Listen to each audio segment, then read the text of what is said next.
toda tu alma y con toda tu mente.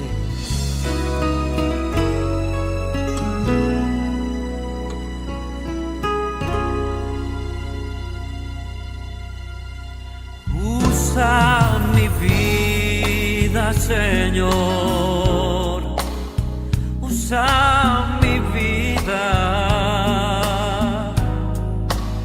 Yo quiero servirte con todas las fuerzas de mi corazón. Usa mi vida, Señor, usa mi vida.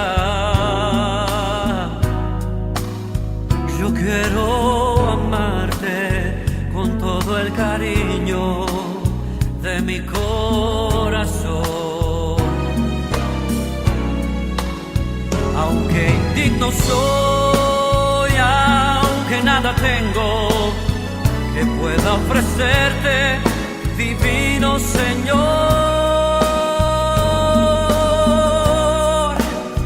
yo quiero servirte con todas las fuerzas, con todas las fuerzas de mi corazón.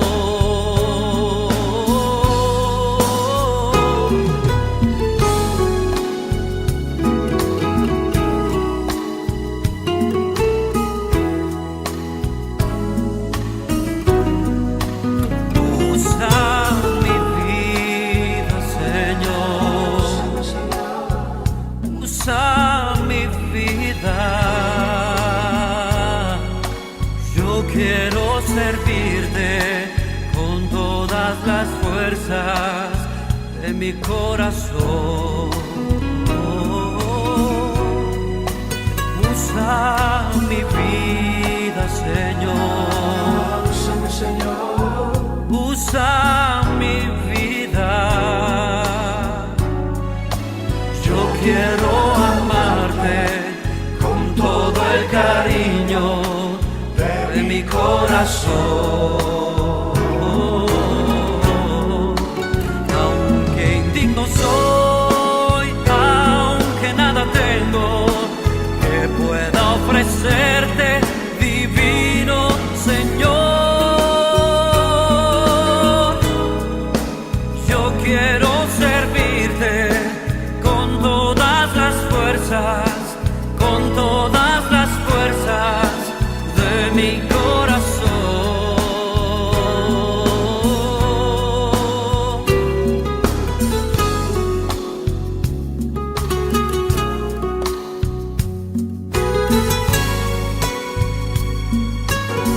Aunque no tenemos nada que ofrecerte, tenemos el corazón dispuesto a ti, Señor. Toma nuestras vidas, Señor.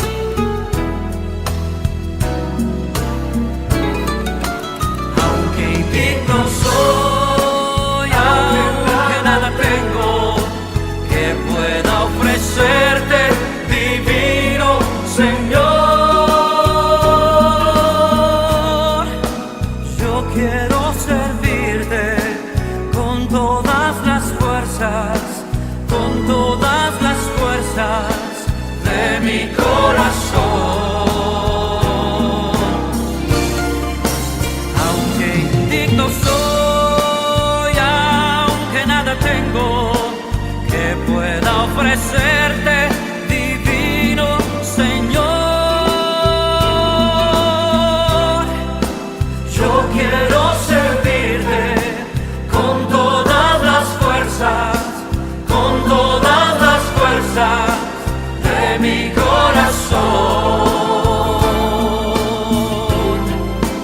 Yo quiero servirte con todas las fuerzas, con todas las fuerzas de mi corazón.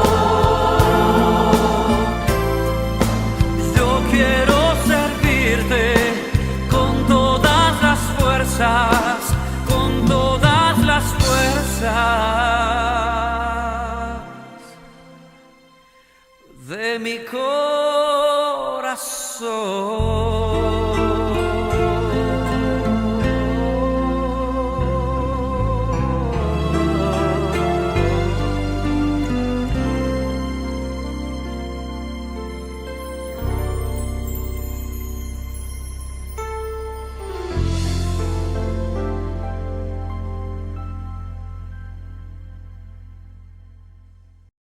Que el Señor los bendiga en esta tarde, hermanos. Para mí es un gusto poder estar con ustedes y poder compartir un poco de las enseñanzas que el Señor nos da a través de su palabra.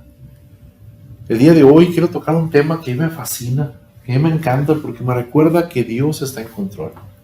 Me recuerda que es Dios quien con sus manos nos va moldeando, con su misericordia va quitando esas partes de nuestra vida que nos estorban, y en su misericordia, como un gran artesano, como un gran alfarero, va moldeando este barro de nuestra vida. Como Dios siempre está en control, y cuando quiere amplifica, cuando quiere disminuye, cuando quiere pone y cuando quiere quita, pero siempre es para hacer una mejor versión de nosotros. Día de hoy quiero invitarles a que vayamos a Jeremías 18 para leer los versículos del 1 al 6. Y dice así: palabra de Jehová vino a Jeremías diciendo: levántate y vete a la casa del alfarero, y allí te haré oír mis palabras. Y descendí a casa del alfarero, y he aquí que él trabajaba sobre la rueda, y la vasija de barro que él hacía se echó a perder en su mano, y volvió y la hizo otra vasija, según le pareció mejor hacerla. Entonces vino a mí palabra de Jehová diciendo: no podré yo hacer con vosotros como este alfarero, oh casa de Israel. Dice Jehová: he aquí que como el barro en la mano del alfarero, así sois vosotros en mi mano, oh casa de Israel. Y me encanta este pasaje porque, como decía al inicio, me recuerda que Dios está en control. ¿Cuántas veces en nuestra vida nosotros creemos que estamos bien? Creemos que tenemos todas las cosas de forma correcta. Creemos que tenemos todo en control.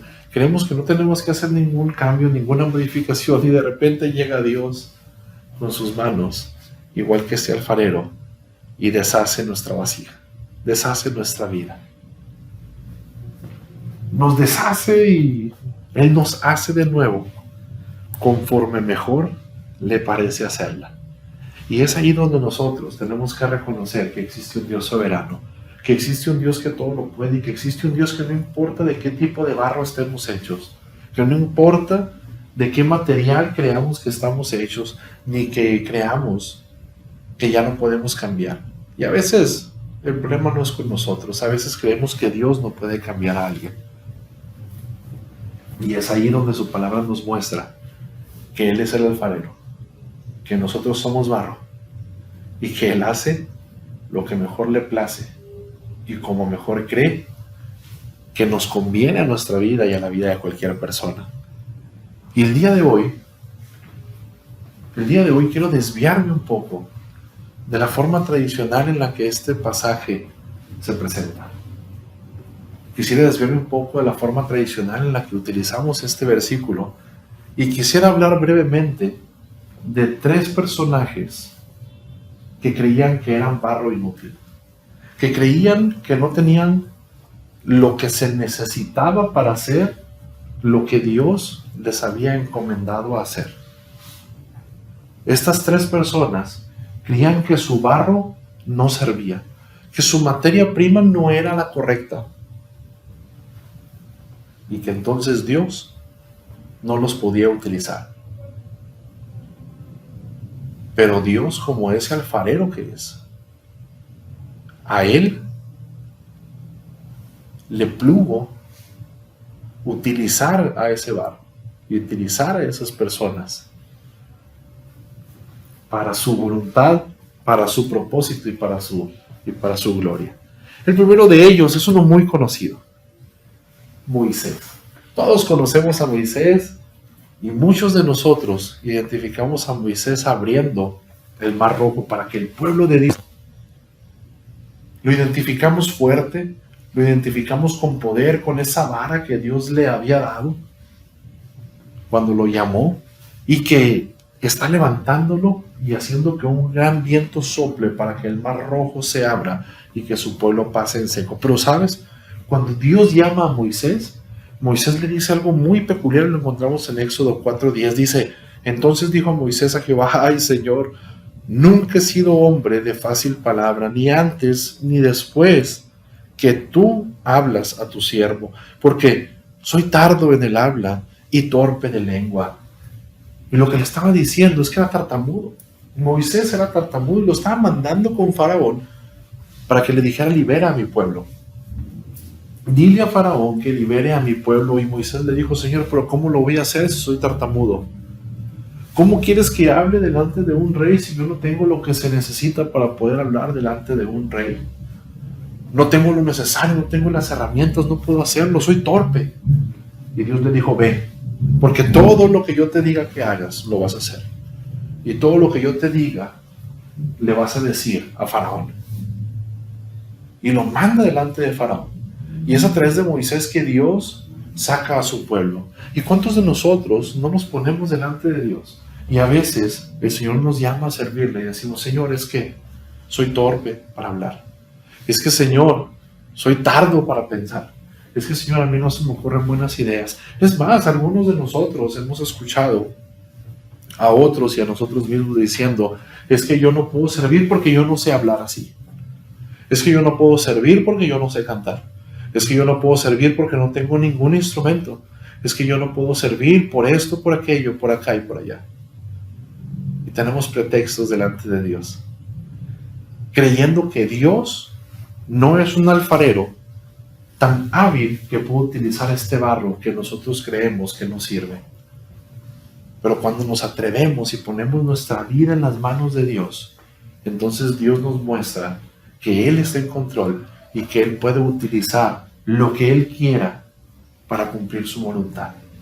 Y tú y yo, puestos en las manos correctas, en las manos del alfarero, sin importar de qué tipo de barro seamos, Él nos va a transformar y nos va a utilizar. Pero para transformarnos a veces nos va a quebrar, y eso a veces a lo que le sacamos. Es a veces lo que no queremos ir con el alfarero para que destruya la vasija que ya somos, porque destruir duele, cortar duele, trozar duele. Mi padre es ingeniero agrónomo y de él aprendí mucho para las plantas, para el cuidado de las plantas. Y una vez lo veía podar una planta y decía, papá, ¿por qué la podas si lo que quieres es que crezca? Y me dijo, porque si no le corto estos brazos viejos que ya no sirven, no va a crecer. Necesito podarla para que dé más fruto. Necesito podarla para que crezca mejor, para que un broto nuevo salga y que dé muchísimo más fruto. Y yo me ponía a pensar hace un tiempo en esa analogía. Y que Dios no solamente dice que es el alfarero, que también dice que Él es la vid y que nosotros somos los pámpanos. Pero, ¿cómo si pudiera hablar esa planta, que era una higuera? Si esa planta pudiera hablar, posiblemente le diría a mi padre, no me cortes, no me troces, me duele, me lastimas. Posiblemente le lastimaba, le dolía. Posiblemente la planta había trabajado mucho por hacer ese brazo y sencillamente estaba ahí mi padre cortando esos brazos. Pero la higuera no entendía por qué lo hacía. Pero mi padre sí. Y él sabía que cortando esas partes viejas, que quitando esa parte que no servía, iba a crecer un broto nuevo y que iba a ser muchísimo mejor. Entonces, es ahí que nosotros nos damos cuenta que Dios a veces hace cosas en nuestra vida que nosotros no logramos entender. Y a veces corta partes de nuestra vida y nos quita cosas que nosotros creemos que nos sirven, creemos que son útiles. Pero sencillamente Dios sabe que tiene un propósito mejor para nosotros. Dios sabe que tiene un mejor plan para nuestra vida. Y aunque seamos tartamudos como Moisés, Él nos puede llevar a predicar su palabra en todo lugar, en toda situación y a toda persona. Otro personaje en la Biblia es Gedeón. Gedeón, que vivía en Israel y que vivía en un lugar que estaba sitiado por los madianitas. Dice la palabra de Dios en Jueces que habían hecho lo malo delante de Dios, que él les dijo a través de su profeta: yo te saqué de Egipto, yo fui el que te libertó, yo fui el que te mostré mi poder, y tú hiciste lo malo delante de mí, le decía al pueblo. Y venían los madianitas cuando habían cosechado todo el pueblo de Dios y se robaban todo. Esperaban a que lo cosecharan, por 7 años los estuvo castigando, y esperaban a que cosecharan todo, y dice que se subían como langostas, que subían como chapulines. Eran tantos que parecían insectos.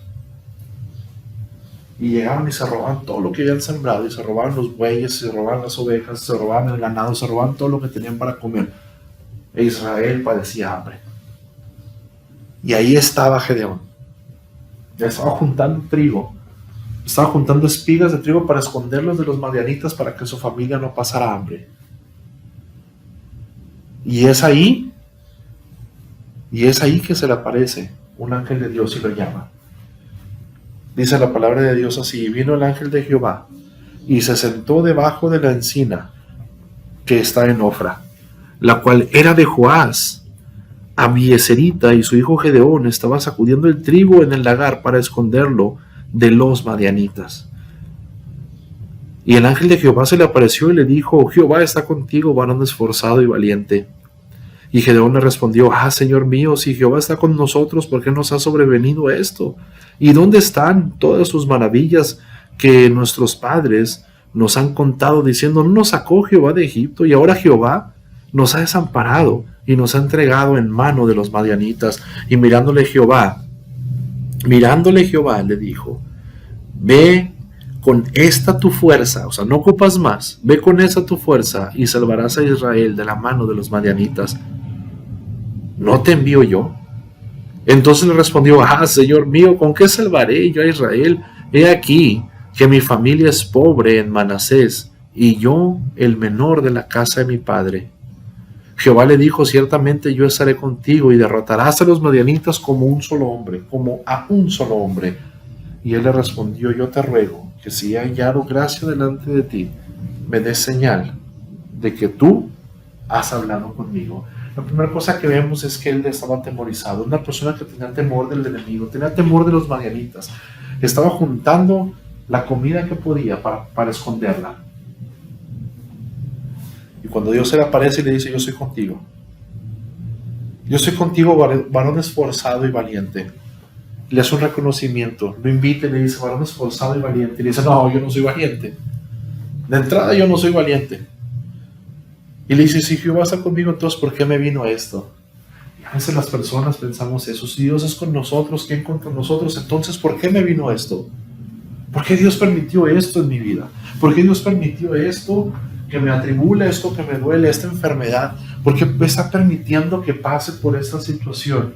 Es por su soberanía y por su misericordia, pero Dios está contigo.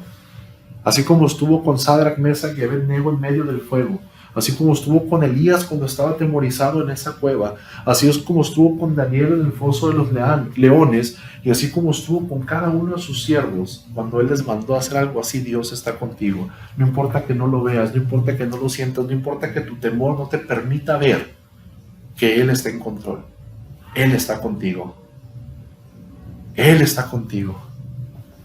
Y a Gedeón le decía: Jehová está contigo. Dios, el Rey de Reyes, está contigo. Y lo manda a vencer a los madianitas. Y él no le dice: yo te voy a fortalecer. Él le dice: ve con estas tus fuerzas. La está mandando tal como es. Te está pidiendo que vayas tal como eres. No te está pidiendo que cambies. No te está pidiendo que hagas y que seas un superhéroe para poder ir delante de él. Dice: ve así como estás, porque él es el alfarero. Tienes que ir con el barro que tienes. Así como eres vas a estar delante de Dios. Y Él es quien va a decidir qué va a cambiar, qué va a poner y qué va a modificar de tu vida. Pero ve con esas sus fuerzas. Ve delante de Dios así tartamudo, así temeroso, así pecador. Así como eres, ve delante de Dios. Y Él es el que te va a transformar. Él es el que te va a fortalecer. Él es el que, a pesar de nuestros errores, Él es el que nos cambia y nos permite que nosotros le podamos servir. Y Gedeón le pide señal. Le dice, dame una señal, Señor.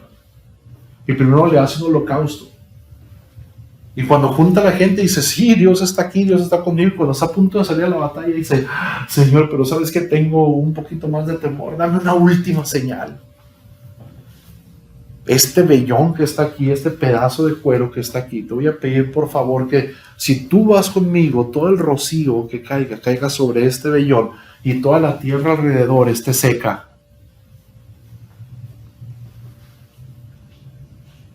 Y así pasa en la mañana.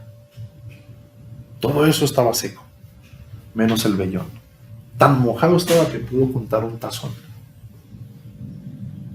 Tan mojado estaba que pudo juntar un tazón de agua. Y dice, Señor, una última vez, una última, no seas malo conmigo, no te enojes conmigo, por favor, no se encienda tu ira contra mí, pero necesito una última señal. Yo sé que ya amaneció mojado, pero a lo mejor alguien pasó y le echó agua. Y le dice, Señor, no te enojes conmigo. No te enojes conmigo si una última vez te pido una señal. Y le dice, ahora te pido que sea al revés, que toda la tierra esté mojada, excepto ese vellón. ¿Y qué crees que hace? Moja el vellón. Y en la mañana la señal está exactamente como él la pidió. Y el final de la historia, que tampoco voy a abundar en la historia de Gedeón, el final de la historia es que Gedeón termina venciendo a los madianitas por el poder de Dios y porque él iba junto con él, porque él iba delante de Gedeón. Y el último personaje que me gustaría ver es uno muy conocido, uno de los apóstoles, tal vez el más conocido de todos ellos, el famoso Pedro. Que su nombre no era Pedro, su nombre era Simón, hijo de Jonás. Y su nombre significaba varita. Simón era una vara de trigo que era sacudida por el viento. Pero a través del poder de Dios se fue transformando en Pedro, piedra. Pasó de ser algo frágil, algo débil, a ser algo que puede infligir dolor, algo que puede ser un arma, que puede ser una herramienta. De algo débil a algo duro, de algo frágil a algo durable. Pero ¿sabes? Pedro no siempre fue lo que nosotros creemos. Pedro no siempre fue el gran apóstol. Pedro era iletrado. Era pescador. No era hijo de un noble. No había estado en las sinagogas aprendiendo en la palabra de Dios, como muchos de sus contemporáneos. No era hijo de príncipe, no era hijo de noble, no era una persona que tuviera estudios. Es más, ni siquiera sabía escribir, por eso tenía su escriba. Por eso tenía a alguien a quien le platicaba las cosas y las escribía. Pedro era alguien que era iletrado. Pedro era impulsivo. ¿Recuerdas aquella ocasión en la que iba caminando Cristo por el agua? Que le dice, Señor, si eres tú, manda a que yo camine por las aguas junto contigo. Y él le dice, ven. Y sin pensarla, pasa por encima de la balsa, por encima de la orilla de esa balsa en la que iba, y se tira al agua y empieza a caminar, pero de pronto viene una ola y se empieza a hundir, se da cuenta que está sobre el agua, pierde de vista a su maestro y se empieza a hundir. Y entonces grita, Señor, sálvame. Era el primero en hablar, luego se arrebataba, luego respondía. Luego respondía. De hecho, fue el que dijo, tú eres el Cristo, el Hijo del Dios viviente. Y después de recibir honores de parte de Dios y decir, tú eres Pedro, a ti no te lo reveló ni sangre ni carne, sino mi Padre que está en los cielos. Después de decirle que ya recibió una revelación directamente de Dios, le dice, aléjate de mí, Satanás. Cuando Pedro le dice, por ninguna forma te suceda lo que acabas de decir, que iba a entregar su vida. Aléjate de mí, Satanás. Era tan impulsivo que fue el que se lanzó al pretorio igual que todos. Perdón, se lanzó al pretorio y no igual que todos, se escondió. Él se lanza a ver qué le iba a pasar a su maestro. Se va al patio a ver qué le iba a pasar con él. Y es ahí donde lo niega 3 veces. Es ahí donde la gente le dice, yo te conozco, tú estabas con él. Le dice, no, yo no estaba con él. Le dice, sí, tú estabas con él, no sé de qué hablas, mujer. Y le dice, sí, sí estabas con él porque esa tu forma de hablar te delata. Y se va de ahí diciendo majaderías. Le dice, te estoy diciendo que no lo conozco, y se va de ahí maldiciendo. Se va diciendo majaderías porque no le creían, porque su forma de hablar lo delataba. Pedro era iletrado, era impulsivo, negó a Dios. Pero cuando Dios restauró su vida, él terminó en una sola predicación llevando a 3,000 personas a los pies de su maestro, y en otra ocasión llevando a 5,000 a los pies de su maestro, y fue de los más grandes predicadores que hubo. Una persona iletrada, impulsiva, y que negó a Dios. ¿Sabes? A Dios no le importa tu pasado. A Dios no le importa tu pasado. Le duele todo lo que haya pasado en tu vida. Y le duele las veces que lo hayas negado. Le duele las veces que como Gedeón hayas dudado de él y que le hayas pedido una señal por más absurda que parezca. Le duele que creas que por no tener las herramientas necesarias para estar delante de Faraón, no hayas querido hacer su voluntad. Pero así como el padre que corrió a los brazos de su hijo que regresaba a él,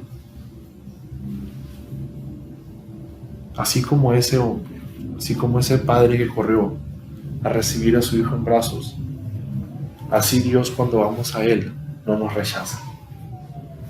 A Dios no le interesa cuánto tienes, a Dios le interesa cuánto tienes, cuántas ganas tienes de dejarte usar por él. A Dios no le importa qué calidad de barro seas, Él te puede moldear. Lo que Dios quiere es que tú vayas a sus pies, que te postres delante de Él, que reconozcas que Él es el alfarero y que reconozcas que Él puede transformar tu vida. Y el día de hoy esa invitación está abierta. El día de hoy Dios permite que nos acerquemos a Él. Es más, Dios nos invita a que vayamos a Él. No importa qué calidad de barro seamos, en las manos del alfarero, todos podemos ser una vasija acorde a la voluntad de Dios. Ya no te compares con el hermano que sí sabe. Ya no te compares con la hermana que canta bonito. Ya no te compares con absolutamente nadie, porque tú eres único delante de Dios. Compárate con lo que Dios dice que puedes llegar a ser y créele a Dios que Él te puede transformar. Porque al igual que esas 3 personas y muchos ejemplos más que hay en la Biblia, Dios nos recuerda que no es lo fantástico del mundo, que no es lo poderoso, que no es lo bueno, sino lo despreciado, lo vil, lo que cree que no es lo que Él está buscando. Mira lo que dice 1 Corintios 1, 26 al 29. Pues mirad, hermanos, vuestra vocación, que no sois muchos sabios según la carne, ni muchos poderosos, ni muchos nobles, sino que lo necio del mundo escogió Dios para avergonzar a los sabios, y lo débil del mundo escogió para avergonzar a lo fuerte. Y lo vil del mundo y lo menospreciado escogió Dios, y lo que no es, para deshacer lo que es, ¿a fin de qué? De que nadie se jacte en su presencia, para que ninguno de nosotros estemos delante de Él y digamos, es que Dios me escogió porque sé hablar muy bien, es que Dios me escogió porque ya sabía tocar la guitarra, el piano, la batería, la flauta, es que Dios me escogió porque salí de tal seminario, es que Dios me escogió por alguno de mis talentos. Si Dios nos escogió, es solamente por su placer, es solamente por su misericordia, es solamente por su voluntad. No es porque nosotros podamos ofrecerle algo a Dios. Al contrario, somos nosotros quienes necesitamos a Dios. Dios te puede usar. Dios quiere usarte. Dios quiere usarte. Pero necesitas ir a los pies de Cristo y decirle: heme aquí, Señor. Heme aquí. Aquí estoy. Usa mi vida. Usa mi vida, Señor. Y entonces Dios va a empezar a moldearnos. Va a empezar a girar la rueca. Va a empezar a poner sus manos amorosas. Y va a empezar a moldear nuestra vida a una que le place a Él. A una que le es agradable a Él. Y a una que está a su servicio. ¿Lo crees? Yo lo creo. Oremos. Dios y Padre, te damos gracias. Gracias, Señor, por este día. Gracias por tu palabra, por tu misericordia y por tus manos amorosas que nos moldean. Gracias, Señor, porque tú en cada momento estás en control. Porque tú en todo momento estás en control de nuestra vida y estás, Señor, moldeando, poniendo, quitando, purificando, Señor. Y como ese alfarero nos moldeas. Como ese alfarero, Señor amoroso, tú nos moldeas y nos permites que nos parezcamos más a ti.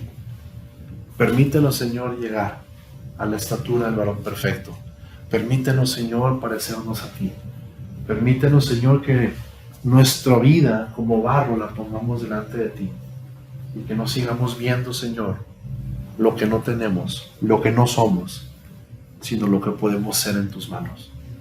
Porque es en tus manos, Señor, que el barro es transformado. Es en tus manos que vidas son cambiadas, vidas son restauradas, Señor. Y es en tus manos que una pieza de barro, sin forma, sin utilidad, es como se transforma, Señor, en una vasija, en un utensilio para tu gloria y para tu honra. Sigue bendiciendo, Señor, como hasta hoy, a cada uno de tus hijos. Sigue bendiciendo, Señor, a cada familia en el mundo según sea su necesidad. Y sé, Señor, muy especialmente con la familia de tu iglesia. Permite que pronto, Señor, muy pronto, el mundo sea sanado y que podamos regresar y que podamos proclamar, Señor, desde tus iglesias, desde tu templo, Señor, y podamos gozarnos y contar cuántas maravillas y cuánta misericordia nos has mostrado. Definitivamente, Señor, en estos más de 70 días que el mundo tiene en una situación de enfermedad, tú estás en control y tú nos muestras en todo momento que tú nos guardas en tu mano. Alabado y bendito sea tu nombre. En el nombre de Jesucristo rogamos, dándote infinitas gracias. Amén. Que el Señor les bendiga.